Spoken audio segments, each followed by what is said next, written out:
Hello, welcome to the Joe Luca Real Estate Show. I am Joe, and I'm your host every Tuesday evening right here on WNRI 99.9 FM, 1380 on the AM dial, and of course streaming 24/7 at our redesigned website, WNRI.com.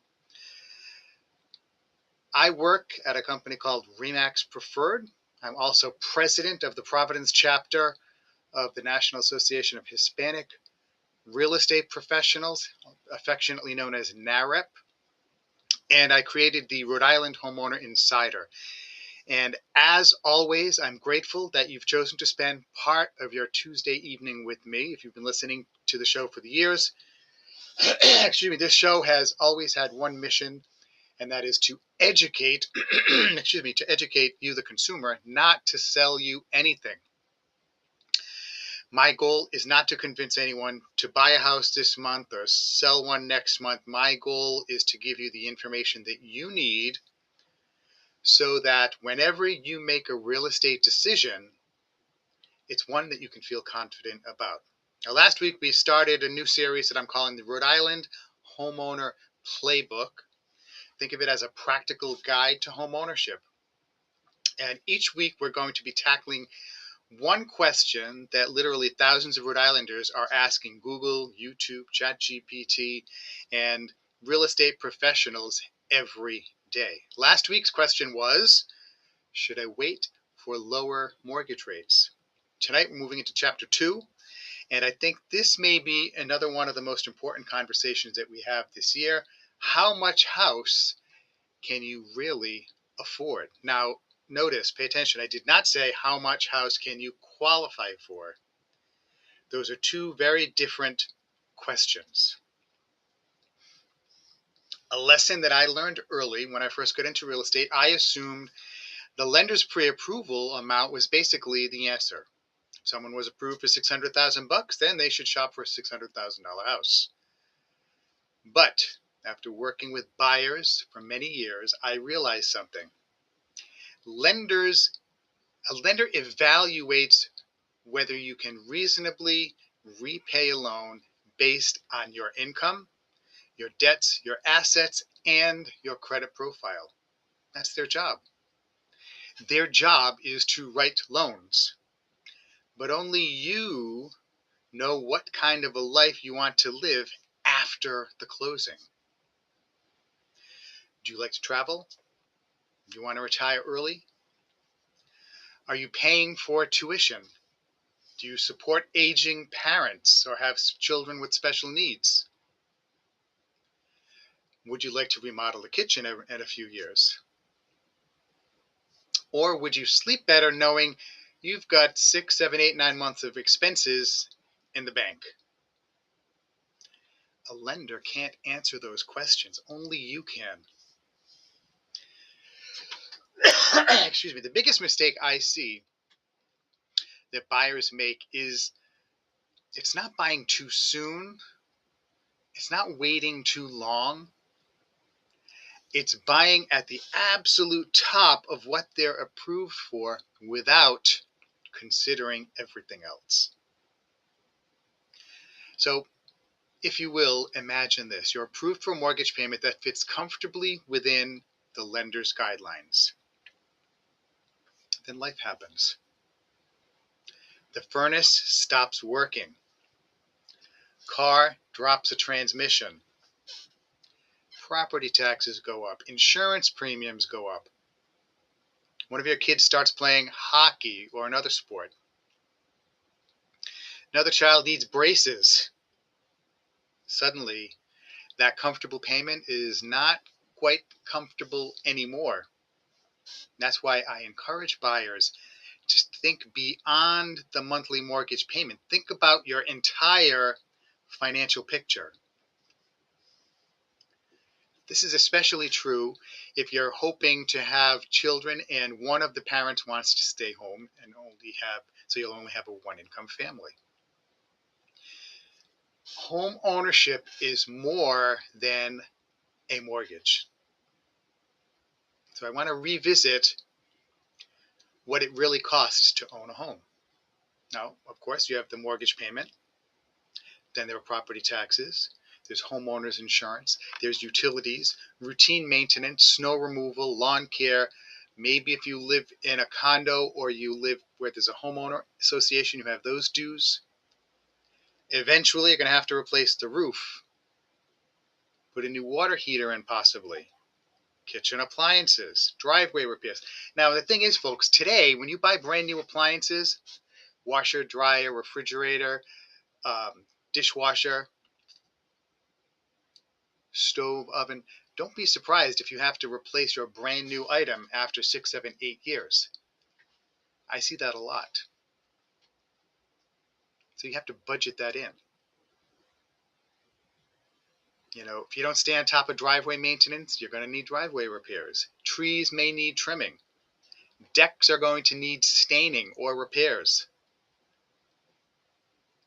Homes, they require ongoing care. Now, before anybody says, Joe, you're talking me out of buying a home, let me reassure you, that's not my intention. Because homeowners receive something that renters generally don't. Homeowners can build equity. Homeowners have stability. They can personalize their home. They're investing in something that appreciates over time. The point isn't to scare you. The point is to prepare you, okay? Excuse me. The budget that doesn't show up on the loan application, all right? This is an exercise I frequently suggest to some buyers. Before you decide on what price range you're comfortable with, sit down and answer a few simple questions. How much do you save each month? Do you want to continue saving that after you buy? How much do you spend on family activities, vacations, dining out, giving to your church or other charities, retirement, emergency savings? If buying a house means eliminating everything that brings you joy and financial security, you may be buying more house than you truly want or need. A home should improve your quality of life. It shouldn't become a source of financial stress. One of the things that I've learned after helping many families buy and sell homes for many years is this. I've never seen anyone look back 20 years later and say, man, I wish I stretched myself even thinner. But I have heard people say, I'm really glad we bought something we could comfortably afford. Because when life throws unexpected challenges your way, and it will, you have options.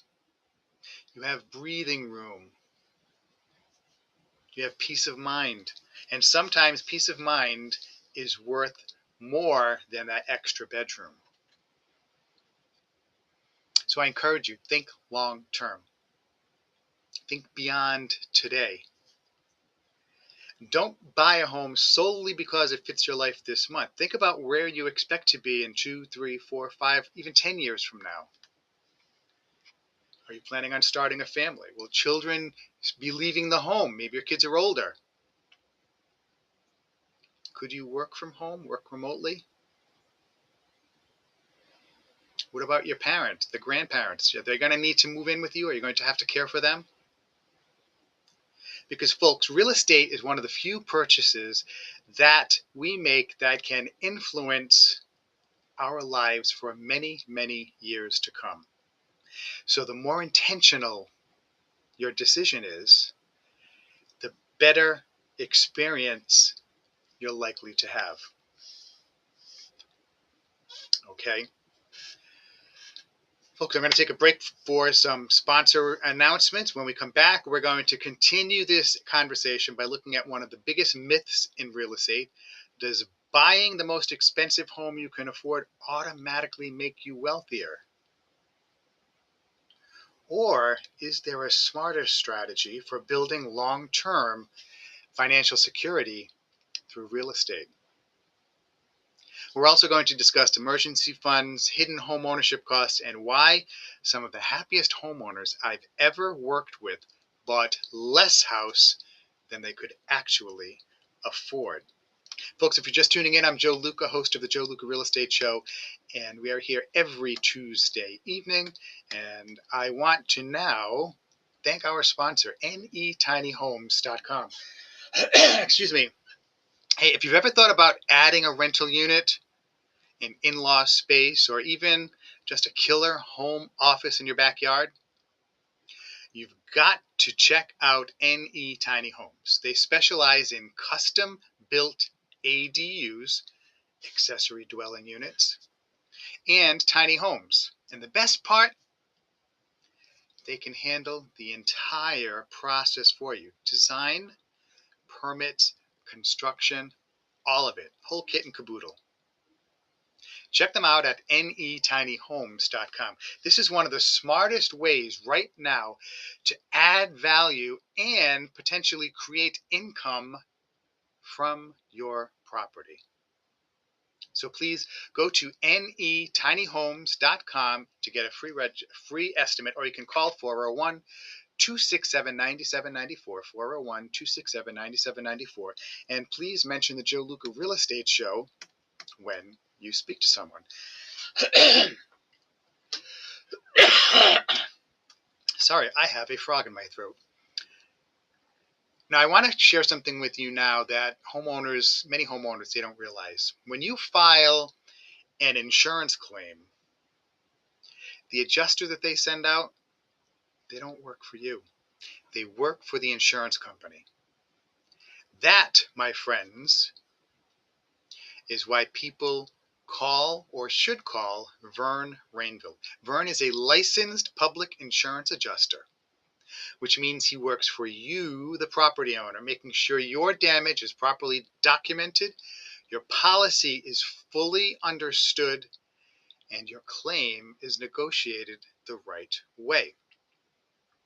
What I like about Vern, he's not just an adjuster. He spent decades as a contractor.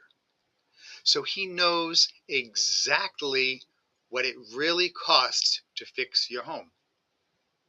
And where insurance companies may sometimes come up short, he's going to find it.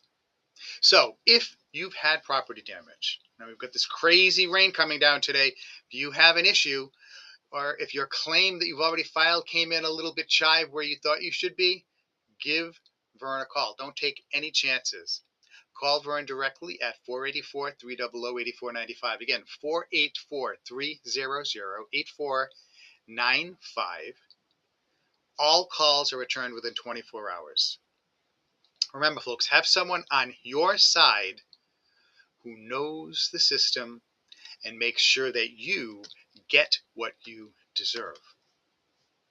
Okay, so folks, now the next segment, how much house can I really afford? This is one that every prospective buyer should ask themselves before they start looking at homes. Bigger is not always better. And I know it may seem strange coming from a real estate agent, but I have to tell you, folks, I advise my clients, I say, listen, I know you can afford all this, but do you really want to spend that much? Do you really want all that house? Maybe you do, maybe you don't. I just want to make my clients think and ask the question. Because over the past 20 years, we've watched all different kinds of home renovation shows. Beautiful kitchens, spa-like bathrooms, walk-in closets, 3-car garages, 4-car garages, home theaters, outdoor kitchens. It's entertaining television. But folks, all this stuff costs money. It costs some scudall. And sometimes, believe it or not, these shows unintentionally create unrealistic expectations. People begin to think that if they're buying a home, they should buy the biggest, newest, most upgraded home they can possibly afford so they can show it off to their friends and family. And look, don't get me wrong, there's nothing wrong with wanting those things, but I always encourage my clients to ask a different question. How do I want my life to feel after I buy this home? I didn't say how impressive do I want my house to look to my neighbors and friends and family. I asked you, how do you want your life to feel? Two very different questions. This is the subjective part of buying a home. I have something called the financial freedom test, all right? It's a simple exercise. So imagine you've just closed on your dream home. Now, fast forward 6 months. Would you rather have a slightly larger house or enough money in your savings accounts so that if an unexpected repair pops up, it doesn't keep you awake at night? Would you rather have granite countertops or know that you can still take your family on vacation every summer? Because putting granite countertops in, that could be a trip to Disney. Would you like to have that extra 1,000 square feet of livable space or the ability to contribute to your retirement? These are personal decisions. Everyone is going to answer them differently based on your financial situation, your family situation, your age, etc. But they are decisions that are worth thinking about before you buy, because there's a trap. It's called the house poor trap. This describes someone who owns a beautiful home but has very little financial flexibility left over. Every paycheck goes toward the mortgage. Credit cards begin filling the gaps. Unexpected expenses become emergencies. And instead of enjoying the home, the homeowner feels trapped, confined by it. I've seen it happen. And it's heartbreaking because buying a home should bring peace of mind, not constant anxiety. One of my goals, what I try to do, is to help clients avoid putting themselves in that position. Now, sometimes that means encouraging someone to look at homes that cost a little less than what they can afford. I frequently ask buyers, what do you like to do on the weekend? What's a great Saturday night look like for you? And I let them think about that. Maybe you'd like to go golfing during the day, go out to eat at night, visit family.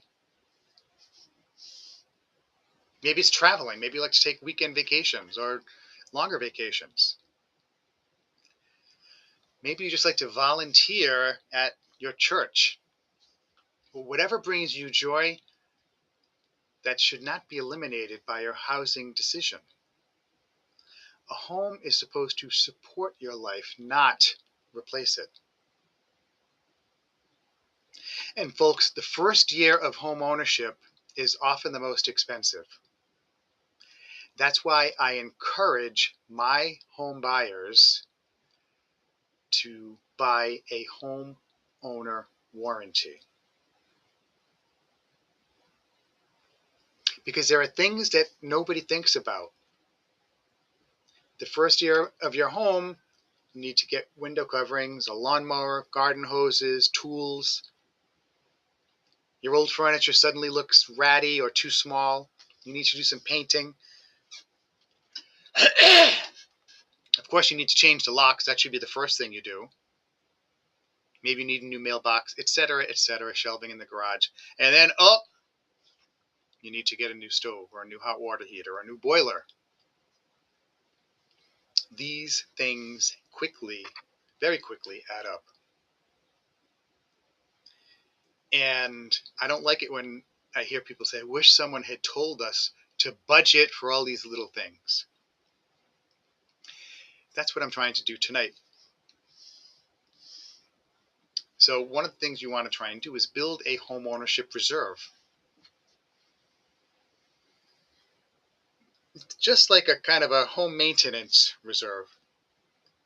Financial experts often estimate that homeowners should expect to spend around 1 to 3% of a home's value annually on maintenance and repairs over the long term. In fact, when banks were foreclosing on homes, that was the number they used. Some years you may not have to do anything. Other years you might get whacked with a roof, heating system, appliances. The important part isn't the exact percentage. The important point to understand is that homes require ongoing repairs, investments, etc. Your roof is going to wear out. Heating systems age. Driveways crack. Decks need maintenance. If you haven't planned for those things or budgeted for those things, you can quickly find yourself in a financial crisis.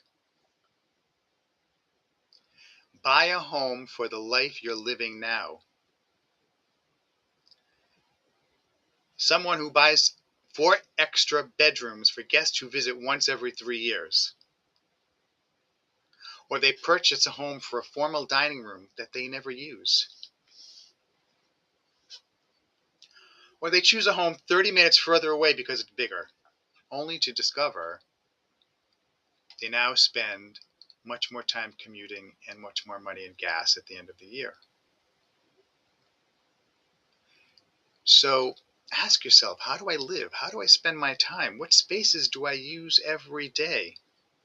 Sometimes that perfect house on paper is not the perfect house for your lifestyle. Now, wealth. People often think wealth is measured by the size of the house. I don't believe that. I've met people living in modest homes who are financially secure, generous, and enjoying life. I've also met people living in ridiculously expensive and large homes who are constantly stressed out about money. The size of your home does not determine the quality of your financial future.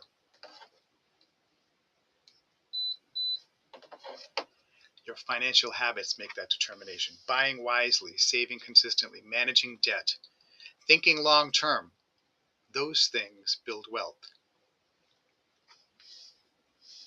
Now, here in Rhode Island, many of our communities have older homes, especially here in Woonsocket. Some are over 100 years old. My house was built in 1800. And so, these houses may have a lot of character, hardwood floors, woodwork, historic neighborhoods, etc., but they also have older plumbing, older electrical components sometimes, stone foundations, original windows.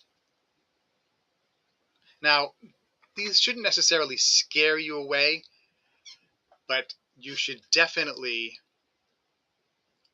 make sure that you pay attention to your home inspection. Owning an older home can be incredibly rewarding as long as you go into it with both eyes wide open. Okay? What's really important, it's not choosing the right interest rate, it's not negotiating the purchase price, it's building the right team around you to help you with your home purchase and your home ownership. Okay? So folks, I just want to remind you, if you've had property damage, don't go it alone. Call Vern Rainville, a public insurance adjuster who works for you, not the insurance company. Give him a call at 484-300-8495. Again, 484-300-8495. Vern Rainville. He returns all calls within 24 hours. Okay, that's Vern Rainville. And incidentally, folks, if you want to add value, space, or rental income to your home, NE Tiny Homes is who you should call. 401-267-9794, or visit them at netinyhomes.com. They build custom ADUs and tiny homes right on your property. And they handle everything from start to finish, the whole kit and caboodle. Visit netinyhomes.com for a free estimate today. And please mention that you heard about them on the Joe Luca Real Estate Show. All right, so next, building the right team before you buy a home. So in the first two segments, we talked about qualifying versus comfortably affording a home, avoiding becoming house poor, budgeting for the true cost of home ownership, and thinking about your lifestyle, not just the size of the house. Now, I want to talk about something that, in my opinion, can make or break your home buying experience: the team around you. Buying a home is a team sport. One of the biggest misconceptions I hear is, Joe, I just need to find a house. Well, folks, actually, finding the house is only one piece of the puzzle. Buying a home successfully requires a team of professionals who each play an important role. Think of it like building a championship sports team. Tom Brady could not have won a Super Bowl all by himself. Same is true when buying a home. You need people with different areas of expertise, all working towards the same goal to help you make a smart and informed decision. Now, of course, I'm a real estate professional, a realtor, and let's start with that. So many people think that a realtor's job is simply to unlock the door and write up the offer. Folks, if that's all we did, we would have been replaced by technology decades ago. A good realtor helps you understand and interpret the market. We explain comparable sales. We identify strengths and weaknesses in a property. We'll coordinate inspections, communicate with attorneys and lenders, negotiate on your behalf, and help keep a complicated transaction moving towards the closing table, as long as that's where you want to go. But perhaps most importantly, folks, we help you avoid making bad emotional decisions. Buying a home is exciting, but it's emotional. So having an experienced advisor by your side can make a huge difference. Next, your lender. And I talk about our local lenders here in Rhode Island. I work with folks from Anchor Financial, Washington Trust, Shoreham Bank, Embrace Home Loans, Loan Depot. Who else? I just have a lot of people. Guild Mortgage, Bristol County Savings. We have a lot of great local lenders that you can work with. Because a good lender doesn't tell you how much money they're going to loan you. They help you understand your financing options. Conventional loan? Would a government-backed loan help you qualify and put you in a better situation? How much cash will you need at closing? What will your monthly payment look like? What happens if you make an extra payment towards principal every month? These are conversations that are worth having, and something I encourage everyone to remember is this: pay attention. Don't wait until you found your dream house to talk with a lender. Now, I do not let my buyer prospects look at homes unless they are pre-approved, because I'm wasting their time, my time, the listing agent's time, and inconveniencing that seller. Get your pre-approval, not pre-qualification, pre-approval first.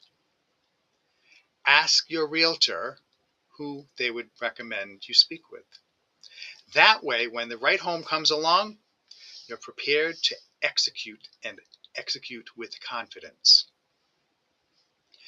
Next, something we talk about are home inspections. I have one for my new home buyers, first-time home buyers in Rhode Island, young family. We have one this Friday morning at 8:30. Now, sometimes buyers, they see it as another expense. Oh, they're having to spend that much money on a home inspection. Well, technically, you don't have to spend it. It's strongly advised that you do, so you know what you're buying. And a good home inspector is going to explain to you things you need to do to maintain that home.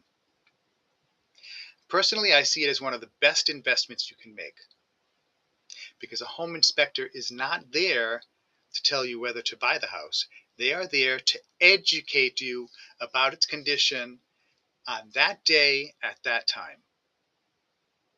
Now, every home, even new construction homes, can have issues. The question isn't if a home has imperfections. The question is, do you understand them? Can you budget for them? Are they acceptable to you? I've seen inspections reveal relatively minor maintenance items. I've also seen them uncover significant structural, electrical, plumbing, and moisture concerns that changed the entire conversation, and in some cases made the buyer decide, you know what, I don't want to buy this house anymore. Knowledge is power. The inspection gives you knowledge.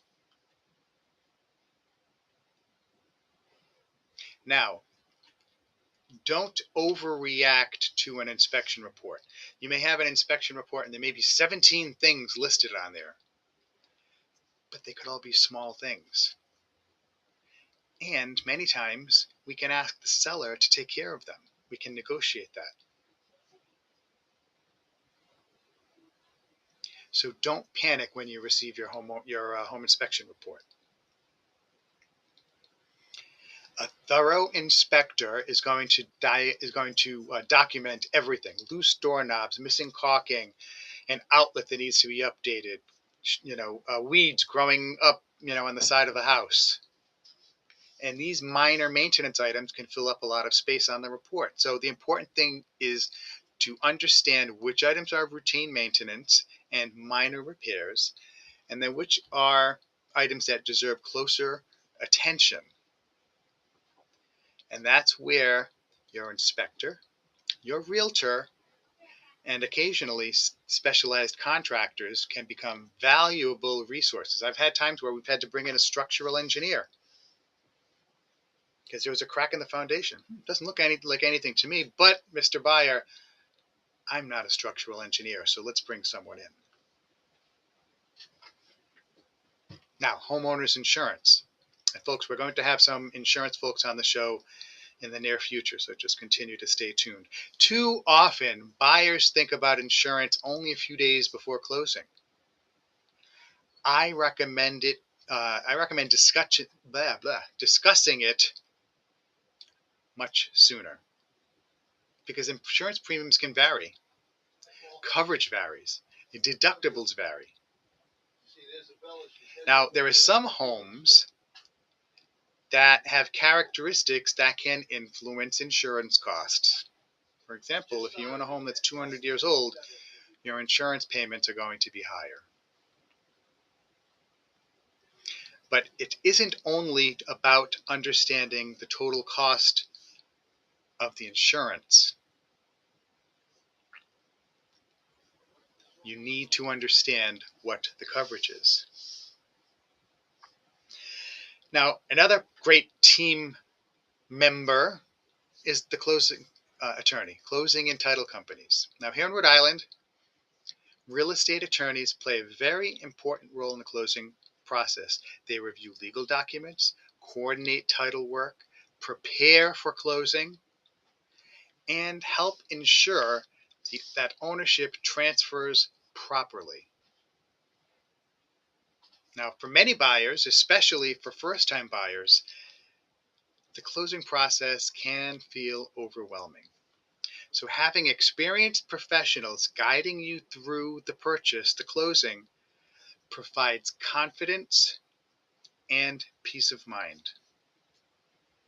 I've gone to closings on my listings, or when the buyer has insisted we use their friend as a closing attorney, and they race through that closing and they're in and out in 20 minutes. A good attorney or a good closing attorney will explain everything to you, not just say initial here, initial here, initial here, sign here. This is what this is. This. They'll explain things to you and ask you if you understand or if you have questions. Successful transactions almost always have one thing in common: communication. When the lender, the realtor, the attorney, the inspector, the insurance professional, and the client all communicate well, problems are identified early, questions are answered quickly, expectations stay realistic, the process becomes much smoother. If you can identify a potential problem early enough in advance, we can work on addressing the problem, getting it resolved before we get too close to the closing. Now, clear communication makes it significantly less stressful. That's why it's important to have a good team. The average consumer asks more questions, according to the National Association of Realtors, more questions when buying a sofa from a big box store than they do when buying a home. So I tell my buyers, ask questions, lots of them. If you forget the answer, ask it again. If you don't understand, ask. If someone's using terminology that you're unfamiliar with, ask for clarification. I try not to use technical jargon. I could come on this show and use all kinds of, very technical, highfalutin, 50-cent words. No one would know what the heck I was talking about. I would, but no one else would. My job is to communicate to my audience. If you don't understand something, ask me. Remember, good professionals don't become frustrated when clients ask questions. I welcome questions because education is part of my job. It's refreshing and makes me feel good when clients ask thoughtful questions because it tells me they're engaged, they're paying attention. It's like when you're a little kid and when you have a little kid, your child, they read for the first time and they actually understand the words they're pronouncing. Wow, that feels great.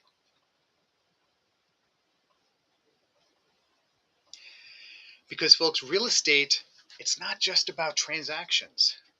It's about relationships. I've become friends with clients. Years after closing, we still keep in touch.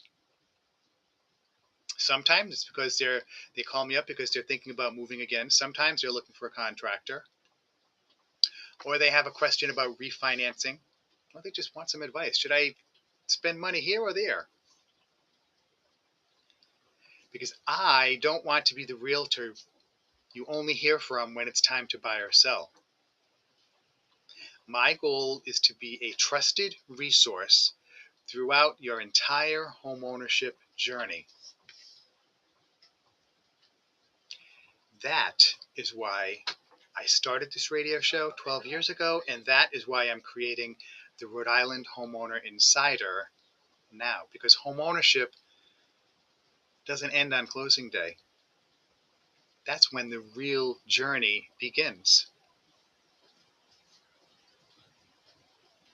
So let's take a step back for a minute. We've talked about affordability, we've talked about budgeting, we've talked about financial flexibility. Now we've talked about surrounding yourself with the right team of professionals. Notice a common theme here? None of these conversations are about buying or selling a house. They're about making good decisions. Because, folks, that is what homeownership is ultimately about. Not finding perfection, finding the right fit for your life, your goals, your financial future home. Remember, we live in an imperfect world, so you're never going to find the perfect house.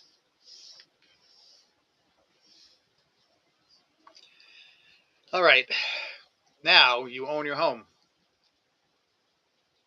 After you buy, you need to protect your investment and build some wealth.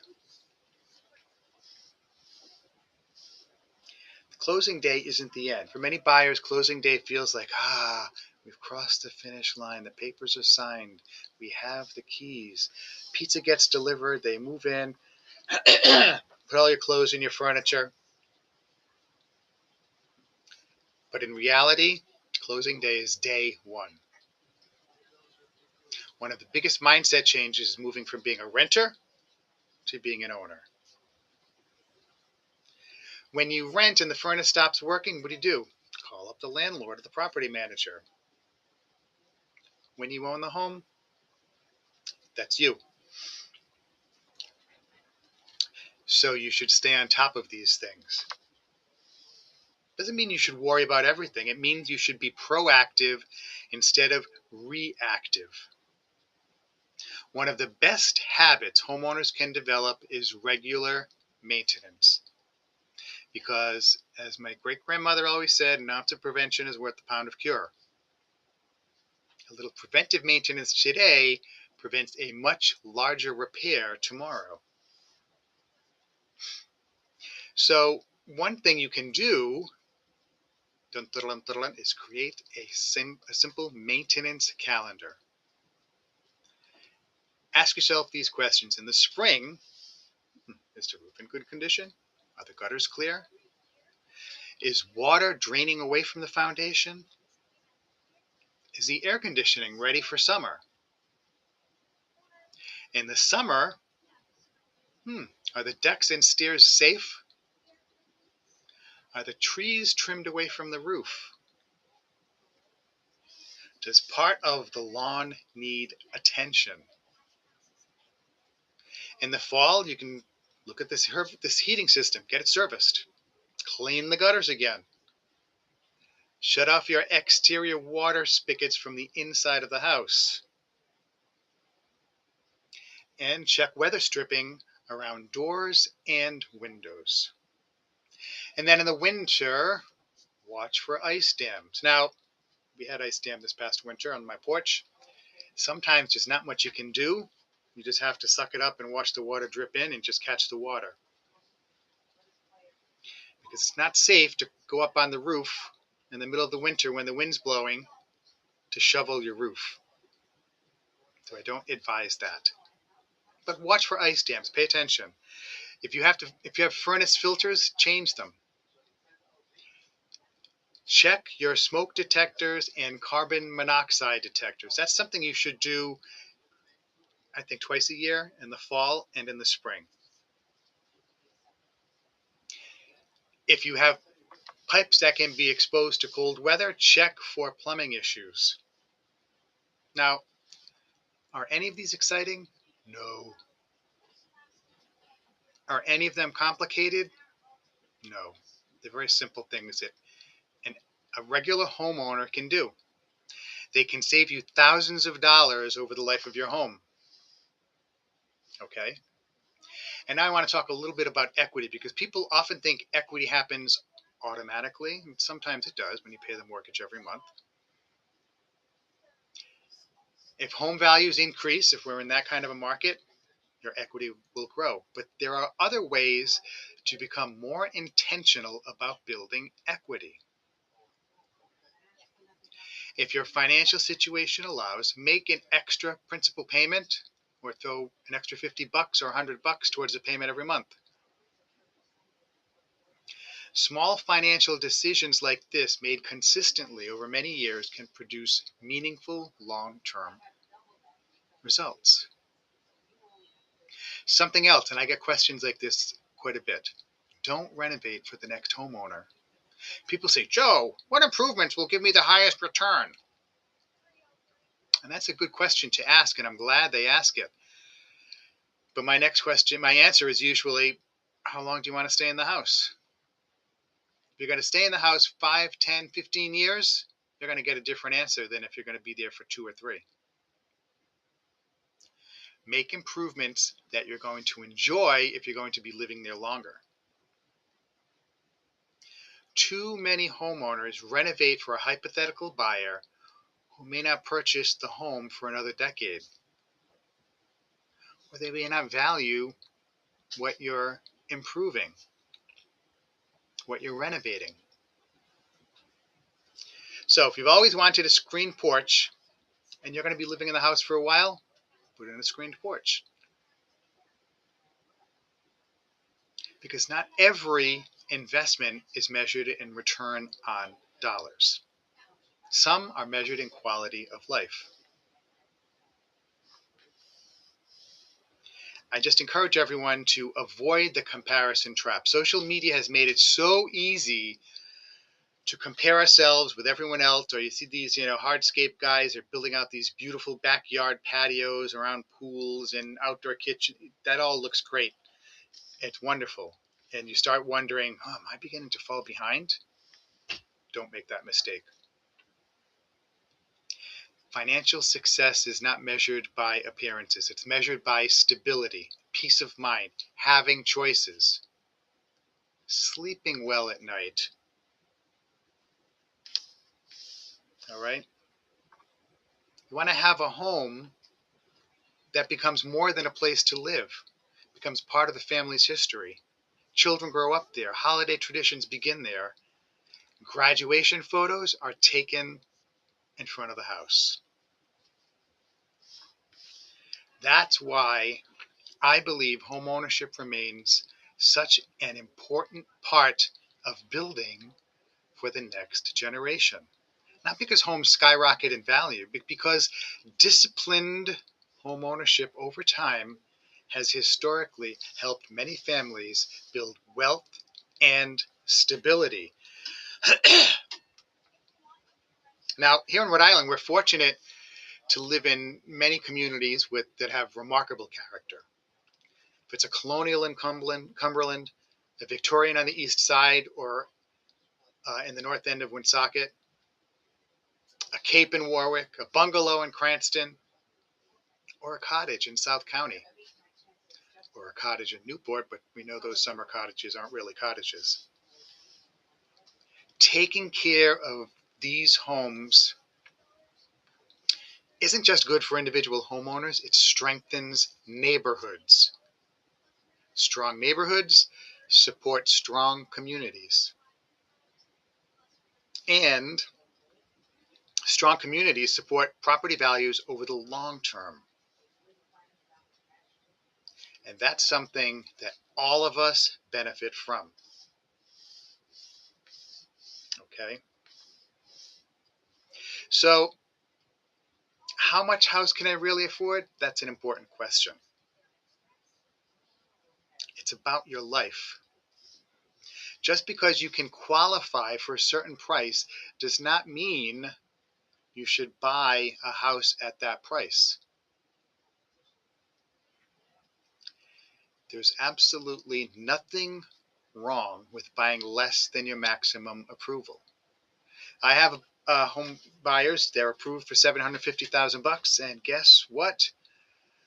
We're buying a house that's $300,000, or they're buying a house that's $300,000 less because they wanted to spend less than $500,000. It's not their forever home. It's a starter home. I would argue that for many families, buying a home with less than your maximum approval is one of the best financial decisions you can make. The goal isn't to buy the biggest house. The goal should be to buy the best life. They're not always the same thing. I tell people, buy the best home on the best street in the best neighborhood in the best town that you can afford. So don't buy a bigger home with more bells and whistles in a not so nice neighborhood or not so nice town. Cut back on number of bedrooms, cut back on the size of the yard, cut back on the square footage to get something in a better area. And folks, don't forget, success looks different for everyone. For one family, success means finally buying their first home. For another family, it means downsizing after the kids have grown. For someone else, finding a single level home where they can age in place. And then for another family, it could mean buying a multifamily home. So rental income helps build wealth. There isn't one definition of success. The right home is the one that supports your goals, not someone else's. My advice to every buyer, if we were sitting at your kitchen table tonight, here's what I tell you. Don't rush, don't panic, don't feel pressured by headlines, don't compare yourself to your friends, your family, co-workers, or anyone else. Take the time to understand your finances.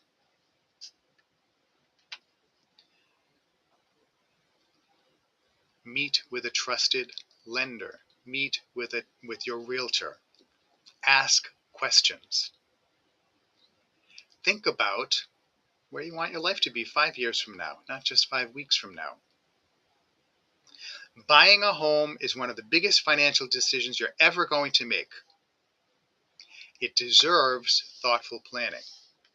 And remember, folks, wealth is built slowly. Don't speculate expecting prices to go up when you're buying a home. Something else I've noticed is many times people overestimate what they can accomplish in 1 year of home ownership.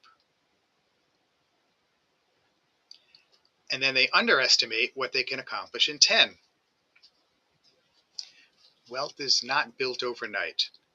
It's built one mortgage payment at a time, one smart decision at a time, one maintenance project at a time, 1 year at a time. Home ownership is not a lottery ticket. It's a long-term strategy. And that's actually good news, because it means ordinary families with discipline, patience, and good advice can build extraordinary financial stability over time. And yes, folks, even immigrants, folks who move here from other countries, can start, and with discipline, patience, and good advice, they can become homeowners. So if you're listening tonight and you have never owned a home before, this is for you. Don't be intimidated. Every homeowner was once a first-time home buyer. So with that, I need to wrap up because we are at the end of the Joe Luca Real Estate Show, and I want to think about everyone. Excuse me. I want to thank everyone for tuning in. Stay tuned because next is Pastor Rick Murney and the Old Time Preaching Ministry, bringing a message of hope and encouragement from God's Word. Thank you. We'll be back next week. Same bat time, same bat channel. Bye-bye.